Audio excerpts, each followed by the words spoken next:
ಓಂ ಶ್ರೀ ಗುರುಭ್ಯೋ ನಮಃ. ಫ್ರೆಂಡ್ಸ್, ಎಲ್ಲರಿಗೂ ನಮಸ್ಕಾರ. ಪ್ರೀತಿಯ ಮೇಷರಾಶಿಯವರೇ, ಮೇಷರಾಶಿಯವರ ಜೀವನದಲ್ಲಿ ಇಂತಹ ರಹಸ್ಯಗಳಿವೆ ಅಂತ ನೀವು ಕೇಳಿದ್ದೀರಾ. ಆದರೆ ಇವತ್ತು ನಾನು ಹೇಳೋದು ಸಾಮಾನ್ಯ ಜ್ಯೋತಿಷ್ಯವಲ್ಲ. ಇದು ನಿಮ್ಮ ಹೃದಯಕ್ಕೆ ನೇರವಾಗಿ ತಾಗುವಂತಹ ಸತ್ಯ. ನೀವು ಮೇಷರಾಶಿಯವರಾದರೆ ಈ ವಿಡಿಯೋ ನಿಮ್ಮ ಜೀವನನೇ ಬದಲಾಯಿಸ್ಬೋದು. ಒಂದು ಕ್ಷಣ ಕೂಡ ಮಿಸ್ ಮಾಡಬೇಡಿ. ಯಾಕೆಂದರೆ ನಿಮ್ಮ ಭಾಗ್ಯ, ನಿಮ್ಮ ಪ್ರೀತಿ, ನಿಮ್ಮ ಜೀವನ ಸಂಗಾತಿ ಯಾರು ಅನ್ನೋದನ್ನು ನಾನು ಈಗ ವಿವರವಾಗಿ ಹೇಳ್ತಾ ಇದ್ದೇನೆ. ಮೇಷರಾಶಿಯವರ ಸ್ವಭಾವ ಏನು ಗೊತ್ತಾ? ಧೈರ್ಯ, ಆತ್ಮವಿಶ್ವಾಸ ಮತ್ತು ಮುನ್ನಡೆಸೋದಕ್ಕೆ ಸಿದ್ಧತೆ. ಇವರು ಯಾವಾಗಲೂ ಫಸ್ಟ್ ಇರಬೇಕು ಅನ್ನೋ ಒಂದು ಗುಣವನ್ನು ಹೊಂದಿರ್ತಾರೆ. ಆದರೆ ಇವರ ಹೃದಯ ತುಂಬ ನಾಜೂಕಾಗಿರುತ್ತೆ. ಪ್ರೀತಿಯ ವಿಷಯಕ್ಕೆ ಬಂದಾಗ ಇವರು ಸಂಪೂರ್ಣವಾಗಿ ಮನಸಾರೆ ಒಪ್ಪಿಕೊಳ್ತಾರೆ. ಒಮ್ಮೆ ಪ್ರೀತಿಸಿದರೆ ಅದು ಜೀವನ ಪೂರ್ತಿ. ಅದಕ್ಕಾಗಿ ಮೇಷರಾಶಿಯವರಿಗೆ ಅವರ ಜೀವನ ಸಂಗಾತಿ ತುಂಬ ವಿಶೇಷವಾಗಿರ್ತಾರೆ. ಈಗ ಪ್ರಶ್ನೆ ಏನು ಅಂತಂದರೆ, ನಿಮ್ಮ 7 ಜನ್ಮಗಳ ಸಂಗಾತಿ ಯಾರು? ಯಾವ ಹೆಸರಿನವರು ನಿಮ್ಮ ಭಾಗ್ಯದಲ್ಲಿ ಬರ್ತಿದ್ದಾರೆ? ಜ್ಯೋತಿಷ್ಯ ಶಾಸ್ತ್ರದ ಪ್ರಕಾರ ಕೆಲವು ಅಕ್ಷರಗಳು ಮೇಷರಾಶಿಯವರ ಜೊತೆ ಅದ್ಭುತ ಹೊಂದಾಣಿಕೆಯನ್ನು ಹೊಂದಿದೆ.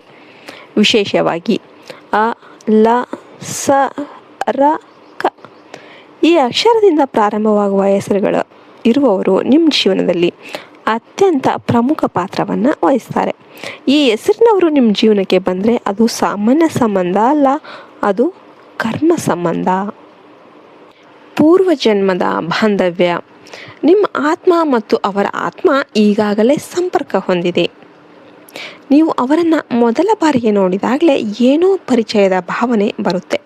ಅದೇ 7 ಜನ್ಮಗಳ ಸಂಬಂಧದ ಲಕ್ಷಣ. ನೀವು ಯೋಚನೆ ಮಾಡಿದ್ದೀರಾ, ಇದು ನಿಜವಾಗಿಯೂ ಸಾಧ್ಯನಾ ಅಂತ? ಆದರೆ ಅನೇಕ ಬಾರಿ ನಾವು ಯಾರನ್ನಾದರೂ ಮೊದಲೇ ತಿಳಿದಂತೆ ಅನುಭವಿಸ್ತೇವೆ. ಅದು ಇದೇ ಕಾರಣದಿಂದ ಇವರು ನಮಗೆ ಆಲ್ರೆಡಿ ಗೊತ್ತಲ್ಲ ಅಂತ ಅನಿಸುತ್ತೆ. ಮೇಷರಾಶಿಯವರಿಗೆ ಅ ಅಕ್ಷರದವರ ಜೊತೆ ಬಂದ ಸಂಬಂಧ ಏನಿದೆ, ಇದು ತುಂಬ ಶುದ್ಧ ಮತ್ತು ನಿಷ್ಠಾವಂತ. ಈ ಸಂಬಂಧದಲ್ಲಿ ಪ್ರೀತಿ ಮಾತ್ರವಲ್ಲ, ಬಲವಾದ ಬೆಂಬಲ ಕೂಡ ಇರುತ್ತೆ. ಲ ಅಕ್ಷರದವರು ನಿಮ್ಮ ಜೀವನದಲ್ಲಿ ಬಂದರೆ ಅದು ಶಾಂತಿ ಮತ್ತು ಸಮತೋಲನ ತರುತ್ತಾರೆ. ನೀವು ಎಷ್ಟು ತೀವ್ರ ಸ್ವಭಾವ ಹೊಂದಿದರೂ ಕೂಡ ಅವರು ನಿಮ್ಮನ್ನು ಸಮಾಧಾನಗೊಳಿಸ್ತಾರೆ. ಸ ಅಕ್ಷರದವರು ನಿಮ್ಮ ಜೀವನದಲ್ಲಿ ಬಂದರೆ ಅದು ಸಂಪೂರ್ಣ ಬದಲಾವಣೆ. ಅವರು ನಿಮ್ಮ ಯಶಸ್ಸಿನ ಹಿಂದೆ ಇರುವ ಶಕ್ತಿಯಾಗಿರ್ತಾರೆ. ನಿಮ್ಮ ಕನಸುಗಳನ್ನು ನಿಜ ಮಾಡಿಸೋದಕ್ಕೆ ನಿಮ್ಮ ಜೊತೆ ನಿಂತ್ಕೊಳ್ತಾರೆ.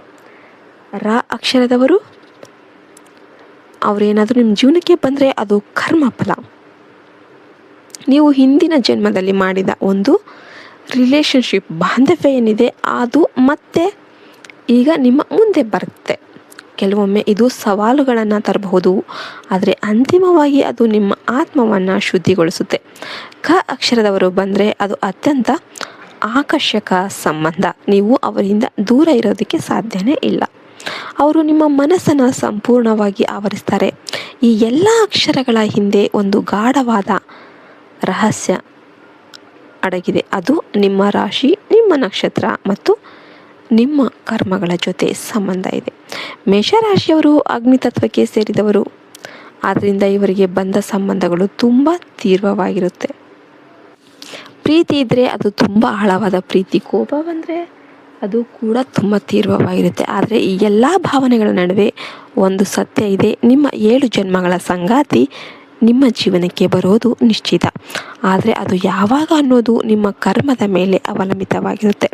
ಕೆಲವರಿಗೆ ಅದು ಯುವ ವಯಸ್ಸಲ್ಲಿ ಬರುತ್ತೆ, ಕೆಲವರಿಗೆ ಅದು ಜೀವನದ ನಂತರದ ಹಂತದಲ್ಲಿ ಬರುತ್ತೆ. ಆದರೆ ಒಂದು ಬಾರಿ ಅವರು ನಿಮ್ಮ ಜೀವನಕ್ಕೆ ಬಂದರೆ ನಿಮ್ಮ ಜೀವನವೇ ಬದಲಾಗುತ್ತೆ.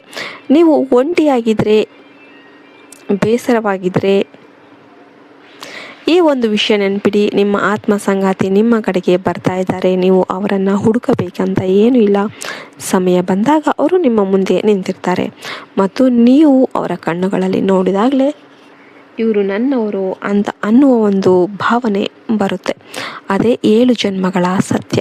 ಆದರೆ ಒಂದು ಎಚ್ಚರಿಕೆ, ಎಲ್ಲ ಸಂಬಂಧಗಳು ಕೂಡ 7 ಜನ್ಮದ್ದು ಆಗಿರೋದಿಲ್ಲ. ಕೆಲವೊಮ್ಮೆ ನಮ್ಮ ಜೀವನದಲ್ಲಿ ಬರುವ ಕೆಲವು ಜನ ಏನಿರ್ತಾರೆ, ಅವರು ಕೇವಲ ಪಾಠ ಕಲಿಸೋದಕ್ಕೆ ಮಾತ್ರ ಬಂದಿರ್ತಾರೆ. ಅದನ್ನು ಗುರುತಿಸೋದು ತುಂಬ ಮುಖ್ಯವಾಗಿರುತ್ತೆ. ನಿಮ್ಮ ಹೃದಯವನ್ನು ಒಂದ್ಸಲ ಕೇಳಿಬಿಡಿ, ನಿಮ್ಮ ಮನಸ್ಸು ಹೇಳೋದನ್ನು ಗಮನಿಸಿ. ಯಾಕೆಂದರೆ ನಿಮ್ಮ ಆತ್ಮ ಯಾವಾಗಲೂ ಸತ್ಯನ ಹೇಳುತ್ತೆ. ಮೇಷರಾಶಿಯವರಿಗೆ 2026ರಲ್ಲಿ ವಿಶೇಷವಾಗಿ ಈ ರೀತಿಯ ಸಂಬಂಧಗಳು ಪ್ರಾರಂಭವಾಗುವ ಸಾಧ್ಯತೆ ಇದೆ.